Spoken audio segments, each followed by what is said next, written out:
인사 나누겠습니다. 하나님이 기도를 들으십니다. 예, 아멘. 하나님이 우리의 기도를 들으신 줄 믿으십니까? 예, 우리가 지난주에 고영석 집사님을 위해서 기도했는데요. 그 다음날 연락이 오셨어요. 회복을 하셔가지고 감사하다고, 기도해 주셔서 감사하다고 성도들에게 감사의 말씀을 전하셨습니다. 이번 주일에도 우리가 시편 말씀을 통하여서 병상에서 드리는 기도, 우리가 곤란한 가운데 있을 때, 병 가운데 있을 때 우리의 신음과 우리의 부르짖음을 하나님이 들으십니다. 그러므로 우리가 무슨 일을 만나든 우리 하나님 앞에 기도할 수 있는 백성이 되기를 간절히 소망합니다. 우리가 지난주에 18장까지 어떤 내용을 봤냐면 압살롬이 죽었습니다. 나무에 달려서. 그리고 요압이 그 압살롬을 창으로 찔러서 죽임을 당했죠. 전쟁이 끝났습니다. 그러면 다윗은 다시 예루살렘으로 돌아가야 합니다. 다시 왕자리에 올라가야 합니다.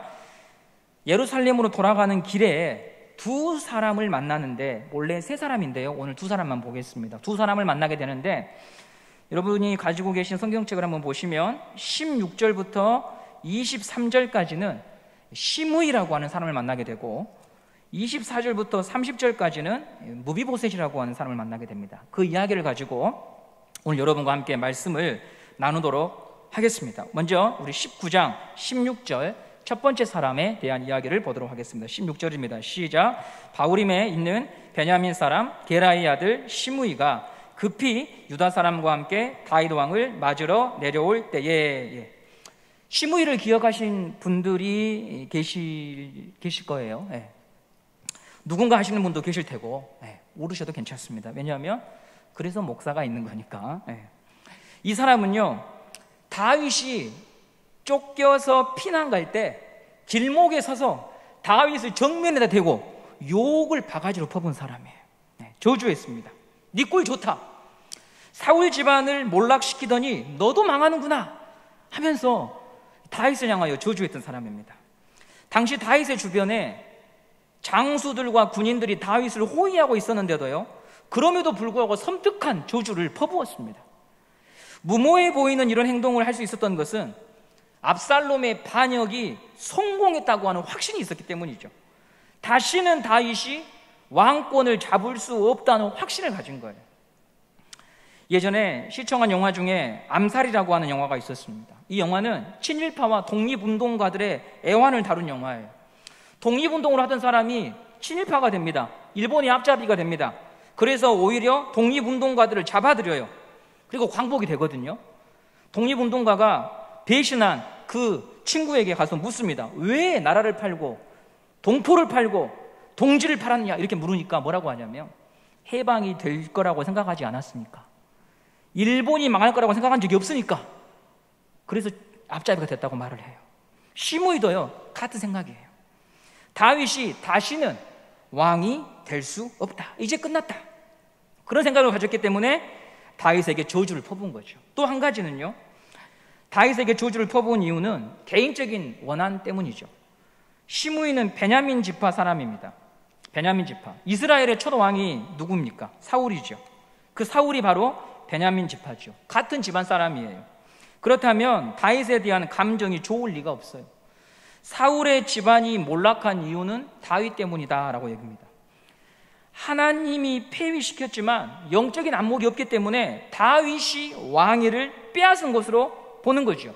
이런 이유로 인해서 시므이는 다윗을 비난하고 저주합니다.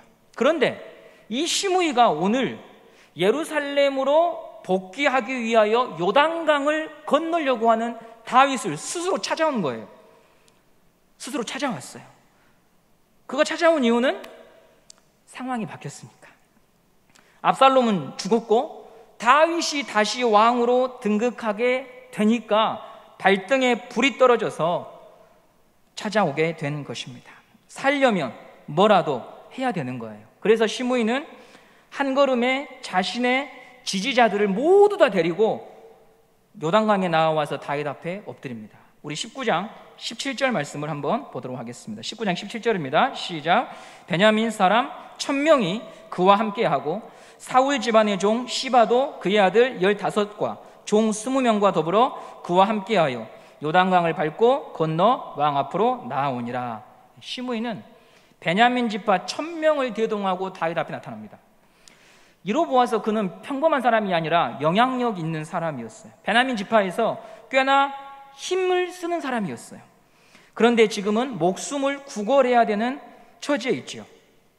제가 오늘 설교의 주제를 누구도 피할 수 없는 길이라고 하는 주제로 잡아보았는데요. 이 말의 의미는 누구나 시므이 같은 나를 만난다는 거죠. 누구나요.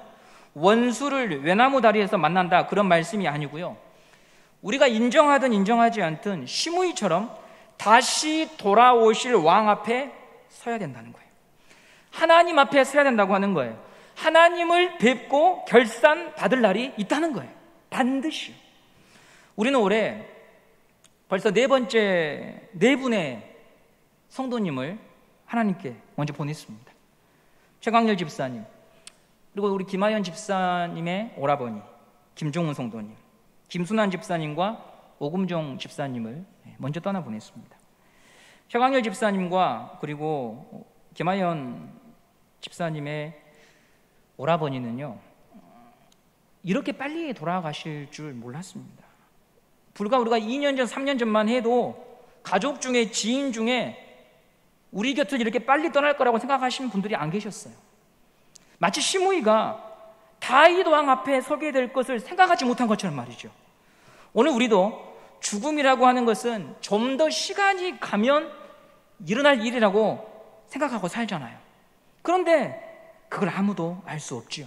누구도 그 길을 예측할 수 없고 피할 수 없어요. 그래서 성경은 거듭 우리에게 뭐라고 말합니까? 죽음을 준비해라, 죽음을 생각해라 라고 말합니다. 잔치집에 가는 것보다 추상집에 가봐라. 그래서 거기서 죽음에 대하여 준비하고 생각하라고 성경은 거듭 권면합니다. 죽음을 준비한다고 하는 게 뭘까요?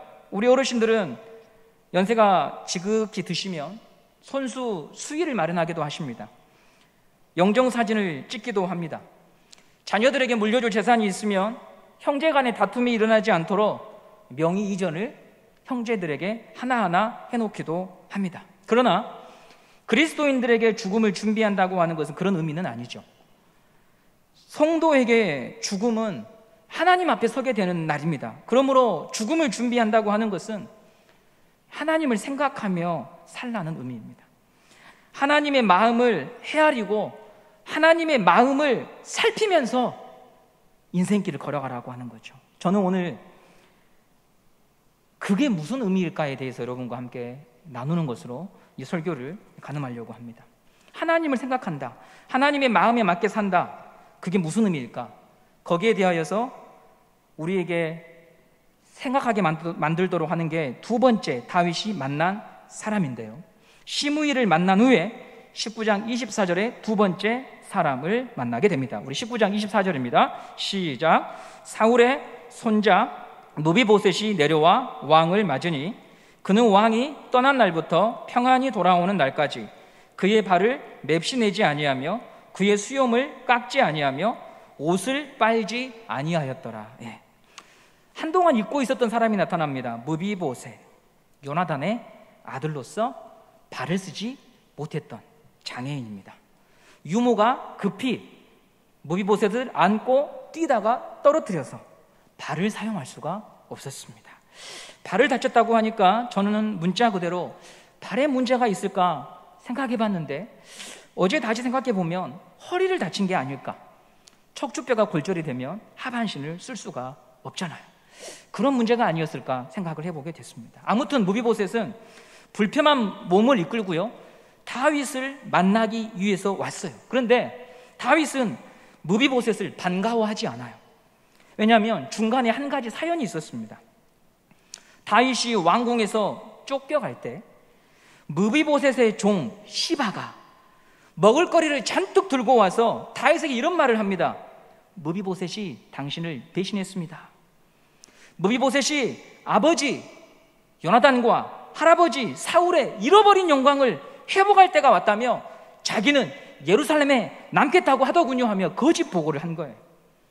다윗이 이 말을 듣고 얼마나 격분했겠어요. 왜냐하면 다윗은 무비보셋을 껴안아서 왕의 식탁에서 밥을 먹도록 했었잖아요. 시바의 말을 듣고 다윗이 격분해요. 사람이 쫓기고 급하면 판단이 흐려집니다. 이분법으로밖에 생각을 못해요. 네 편이냐 내 편이냐 이거밖에 안 보이는 거예요. 다윗은 급박한 상황 속에서 이 종 시바의 진술을 그대로 믿었고, 그래서 시바에게 이렇게 명령을 내려요. 내가 무비보셋에게 하사한 재산을 네가 다 가져라. 무비보셋에게 준 모든 재산은 다 이제 너 것이다. 이렇게 시바에게 명령을 내리고 도피를 하게 되죠.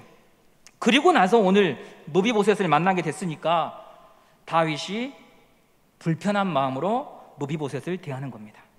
괘씸하게 느껴지지요. 나를 배신하고 너가 감히 압살롬 편에 섰어? 라고 생각하고 있으니까요. 무비보셋은 다윗에게 그간의 일을 소상하게 설명합니다. 우리 26절과 27절 19장 26절 27절 말씀을 함께 보도록 하겠습니다. 시작. 대답하되 내 주 왕이여, 왕의 종인 나는 다리를 절므로 내 나귀의 안장을 지워 그 위에 타고 왕과 함께 가려 하였더니 내 종이 나를 속이고 종인 나를 내 주 왕께 모함하였나이다. 내 주 왕께서는 하나님의 사자와 같으시니 왕의 처분대로 하옵소서. 전쟁 중이니까 여러분 얼마나 다양한 일들이 일어납니까? 시바라고 하는 이 종은요, 머리가 비상했어요. 예전부터 자기 주인 무비보셋의 재산이 탐이 났고 그것을 가로챌 수 있는 방법을 궁리하다가 모함을 한 거죠. 무비보셋은 다윗을 쫓아가지 못했어요. 장애인이니까요. 그래서 그날부터 뭐라고 말합니까? 내가 내 주 왕이 도망간 그날부터 옷도 갈아입지 않고 수염도 깎지 않고 폐인처럼 지냈습니다. 다시 왕을 보게 될 날을 기다리면서 나에게 사랑과 자비를 베풀어준 주군을 배신할 수 없어서 저는 당신을 지금까지 씻지도 않고 기다렸습니다 하고 나온 거예요. 그런데요, 무비보셋의 해명을 들은 다윗이요 이렇게 말을 합니다. 19장 29절입니다. 19장 29절 한번 보겠습니다. 시작. 왕이 그에게 이르되 내가 어찌하여 또 내 일을 말하느냐? 내가 이르노니 너는 시바와 밭을 나누라 하니라. 다윗은 무비보셋의 진술을 있는 그대로 받아들이지 않는 것 같아요. 뭐하러 그렇게 긴 이야기를 나한테 하느냐 이런 태도를 보여주고요, 재산을요 반으로 나누라고 하는 거예요. 시바와 함께. 이걸 보면 사람의 마음에 한번 드리워진 의심과 불편한 생각은 쉽게 사라지지 않는 것 같아요. 무비보셋의 입장에서는 참 억울했을 것 같아요. 그리고 다윗이 무비보셋의 종 시바를 벌하지 않고 애매하게 이 사건을 매듭지은 이유가 또 하나 더 있는데요, 무비보셋을 만나기 전에 누굴 먼저 만났다고 했죠? 다윗을 욕한 시므이를 만났어요.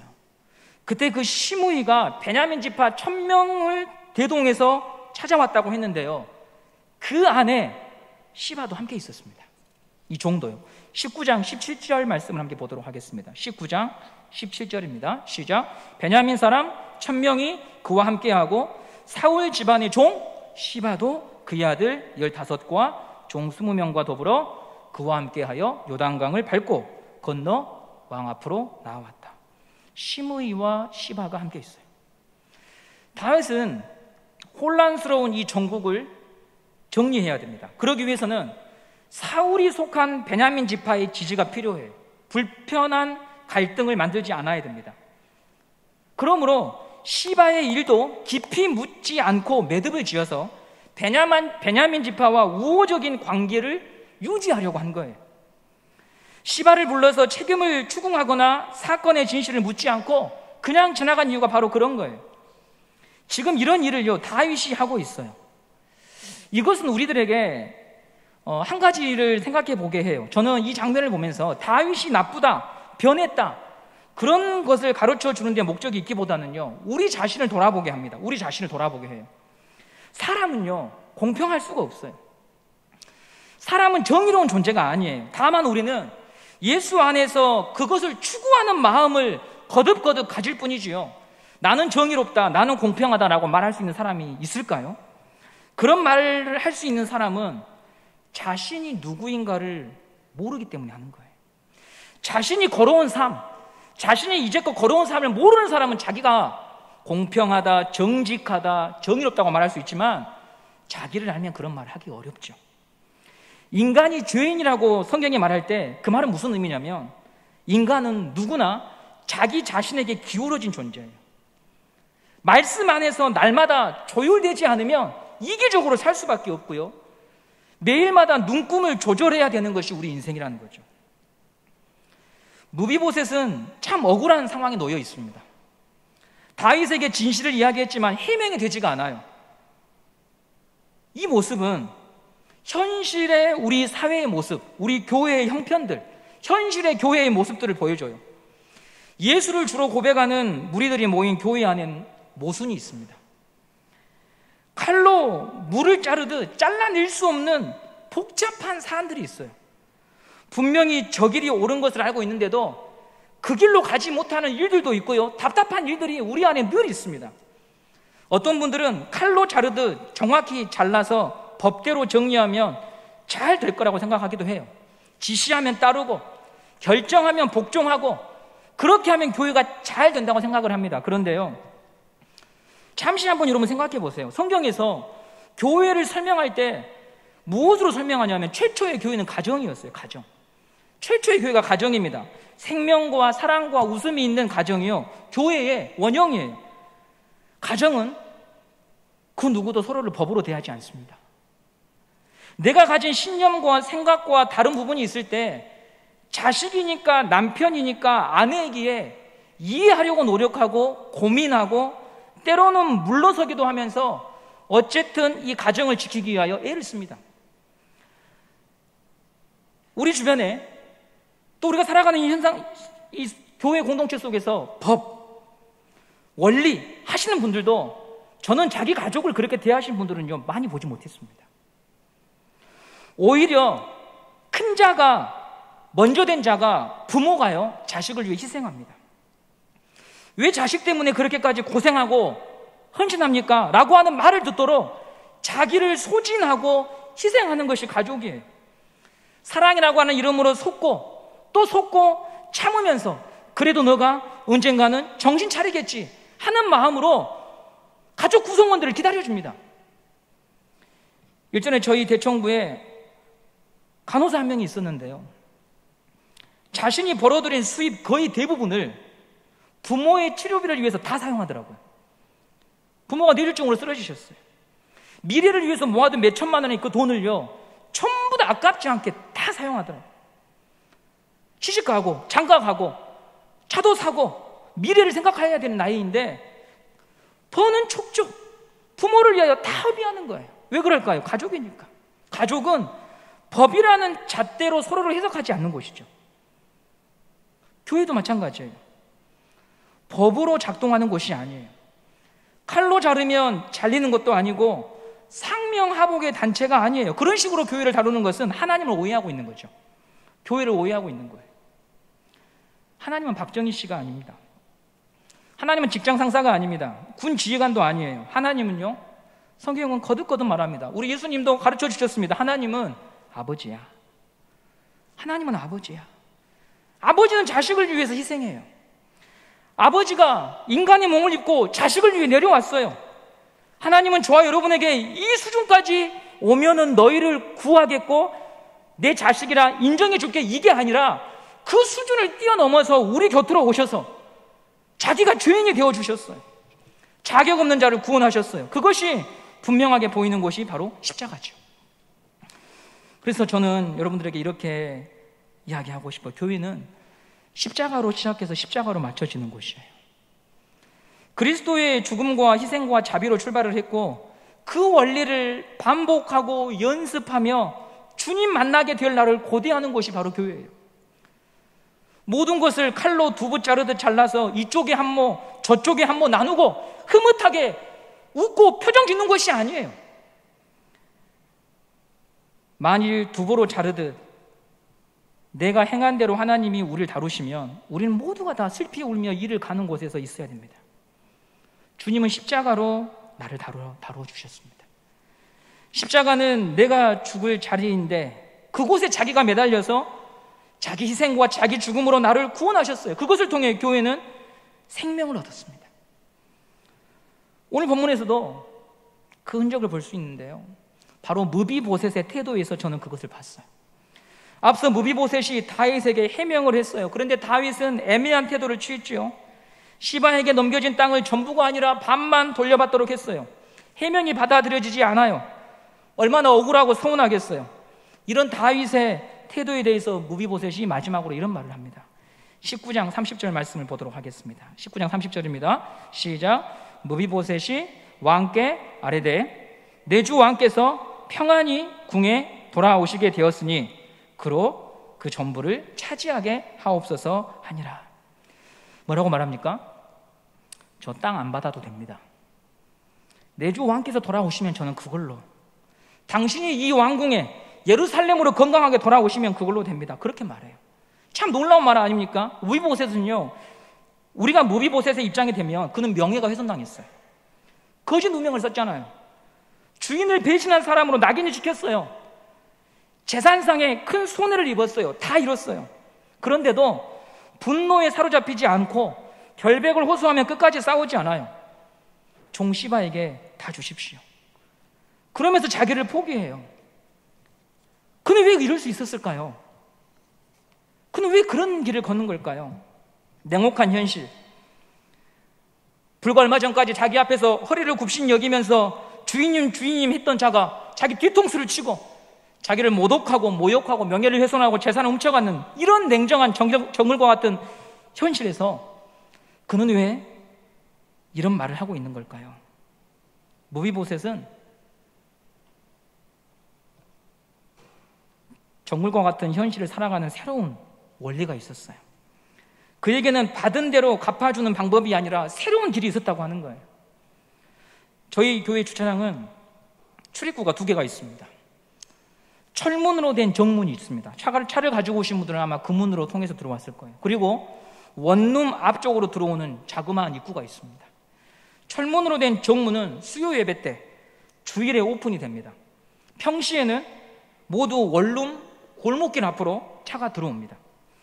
가끔 제가 주일 점심 때 차를 운행하게 될 때가 있는데요, 철문으로 나가면 편한데 저도 모르게 골목 쪽으로 나가요.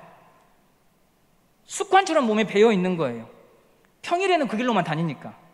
우리는 본능이 있는데요, 그 본능은 뭐냐면 제가 골목길로만 계속 다니는 것처럼 대로 받으면 말로 갚아주고 싶은 본능이 있습니다. 우리 본능이 그거예요. 이기적이에요. 그런데 예수를 믿으면 또 다른 문이 열려 있다고 하는 거예요. 골목길로만 다닐 수밖에 없었는데 예수를 믿으면 골목길로만 다니지 않아도 되는 정문이 있다고 하는 거예요. 그러나 습관이 되어 있지 않기 때문에 나도 모르게 다시 골목길로 가게 되죠. 그래서 날마다 기억하고 생각하는 게 필요한 거예요. 내가 예수 안에서 십자가를 통해 새로워진 자임을 기억하고 예수님이 열어놓으신 더 넓은 길, 더 좋은 생명의 길이 있다고 하는 것을 우리가 기억하고 살아야 해요. 무비보셋은 이 종 시바에게 없던 길이 있었던 거죠. 그는 사울의 후손으로서 다윗의 왕권에 해가 되는 존재였습니다. 그런데 다윗의 자비로 구원을 받아요. 왕의 식탁에 초청을 받아요. 아비 요나단과 할아버지 사울이 전사했을 때 자기도 죽었어야 했는데 왕의 은혜로 다시 살게 되었다고 하는 은혜의 문을 그가 경험한 거예요. 새로운 문이 열려 있는 거예요. 그래서 복수의 길로 받은 대로 되돌려주는 길이 아니라 예수 안에서 새롭게 열린 문으로 그가 출입하며 살아가는 거죠. 저와 여러분에게 그 길이 열려 있어요. 무비보셋의 종 시바가 살아가는 원리가 아니라, 법에 매여 살아가는 것이 아니라, 받은 대로 갚아주고 칼로 자르듯이 잘라내는 원리가 아니라 예수 안에서 다르게 보고 다르게 생각할 수 있는 문이 열려 있다고 하는 거예요. 십자가의 문이. 자기 포기, 자기 희생, 자기 죽음이라고 하는 말도 되지 않는 이 가치들이 있는 곳이지만 그 일을 통해서 영원한 생명과 기쁨을 주시는 하나님을 맛보아 알 수 있는 문이 교회를 통하여, 예수를 통하여 열려 있다고 하는 것입니다. 결론을 맺겠습니다. 시므이가 다윗 왕 앞에 다시 서게 되었듯이 우리도 반드시 하나님 앞에 서야 됩니다. 누구도 피할 수 없는 길입니다. 그러므로 그날을 준비하며 살아야 합니다. 그게 지혜입니다. 그럼 어떻게 준비해야 되느냐? 예수 안에서 새롭게 열려져 있는 이 자기 희생과 자기 포기와 자기 죽음의 문으로 다니는 것을 끊임없이 연습하며 살다가 주님을 만나야 된다고 하는 거죠. 새로운 원리로 살아가야 한다고 하는 것이죠. 보복의 원리가 아니라 그리스도의 자비와 용서와 긍휼의 문으로 부단히 다니며 예수를 쫓아가는 삶을 살아야 합니다. 이런 분들이 많은 교회가 건강한 교회예요. 이 문으로 다니십시오라고 소개하는 사람들이 많은 게 아니라 그 문으로 친히 다니는 분들이 많은 곳이 신앙의 어른과 선배들이 많은 곳이에요. 그걸 보고 다음 세대들이 예수가 누구이고 하나님이 누구이고 예수 믿는 자가 다녀야 되는 문이 어떤 곳인지를 보게 되는 것입니다. 여러분, 부디 오늘 집에 가실 때 골목으로 가지 마시고 정문으로 잘 나가시기 바랍니다. 그것을 우리가 힘써 연습하는 것이 바로 예수 믿는 것입니다. 법으로, 기준으로, 원리로 그게 아마 제일 쉬운 거일 수도 있습니다. 아니, 주님은 우리를 그렇게 다루지 않으셨습니다. 여러분이 잘 아시는 말씀 마태복음에 수고하고 무거운 짐진 자들아 다 내게로 오라 내가 너희를 쉬게 하리라고 하는 말씀, 우리가 여러분 그 말씀을 어떻게 해석합니까? 인생의 무거운 짐진 자들아 다 내게로 와라, 예수님이 쉬게 해줄 거다, 이렇게 여러분 해석하잖아요. 근데 사실 여러분들이 시중에 있는 서점에 가셔서 마태복음 주석 한 권만 빼서 읽어보시면요, 원래 1차적 의미는 그런 의미가 아니에요. 그 의미는 뭐냐면 바리새인과 서기관들과 종교 지도자들이 만들어 놓은 법, 그 법 때문에 숨 쉴 수 없는 민중들을 향하여 예수님이 말씀하신 거예요. 야, 그 법 지킨다고 구원 받는 거 아니야. 내게로 와. 나를 믿으면 니들이 구원 받는 거야. 그 세세한 조항을 다 지킨다고 구원 받는 게 아니고 내 안에 영생이 있고 내 안에 생명이 있는 거야. 나한테 와. 이 말씀을 하시는 거예요. 근데 현실의 교회들은 여러분 왜 그렇게 법을 좋아하는지 모르겠어요. 왜 그렇게 무수히 많은 조항과 정광과 규약으로 우리를 숨모시게 하는지 모르겠어요. 누구를 위한 건지 모르겠어요. 저는 그 법은 통치자들을 위한 것 같아요. 일반 하나님의 긍휼이 필요한 성도를 위해 존재하는 게 아니라 통치자들이 통치를 잘하기 위해 필요한 것 같아요. 종교개혁이 왜 일어났습니까? 하나님의 말씀을 보니까 로마 교황보다 하나님 말씀이 더 본질이라고 하는 것을 알게 된 거예요. 성경 위에 아무도 없다고 하는 것을 보게 된 거예요. 그 당시의 교회는 로마 교황의 말, 로마 교황의 선언, 로마 교황의 결정이 하나님 말씀보다 위에 있었는데 종교개혁자들이 보니까 그게 아닌 거예요. 하나님 말씀이 본질이었어요. 그래서 여러분 개신교가 뛰쳐나온 거예요. 하나님 말씀으로 돌아갑시다. 자꾸의 현실은 카톨릭으로 다시 돌아가는 것 같아요. 하나님 말씀보다 당회 결정, 하나님 말씀보다 총회 결정, 하나님 말씀보다 누가 말했으니까, 그런 게 여러분 어디 있습니까? 왜 십자가를 우리는 제껴두고 십자가의 원리에서 우리가 살아가야 될 방식을 찾지 아니하고 당회가 결정했으니, 총회가 결정했으니, 그런 곳이 있는 곳마다 다 여러분 주님이 보이지 않아요. 여러분 집안에서 아빠가 말하는데 엄마가 말하는데 이 말은 무슨 말이냐면 아빠 엄마의 권위가 없는 거죠. 그 집안에. 그러니까 그 권위를 찾기 위해서 계속해서 자주 반복하는 거예요. 그건 잘된 집안이 아니에요. 존경과 권위는 예수님의 말씀을 쫓아 살아갈 때 생겨나는 거죠. 지기가 부여하는 게 아니라는 거죠. 부디 우리 교회는 하나님의 말씀이 이렇게 말합니다라고 하는 것을 자주 되새기고 자주 누릴 수 있는 교회가 되기를 간절히 바라는 거예요. 골목문이 아니라 우리에게 열린 문이 있다고 하는 것을, 그것을 미리 경험하고 맛보아 우리 자녀들에게 말할 수 있는 교회가 되기를 정말 간절히 바라는 것입니다. 그 문을, 그 열린 문을 경험하는 삶을 사시다가 하나님 앞에 아름답게 서시는 모든 성도 되시기를 간절히 소망합니다.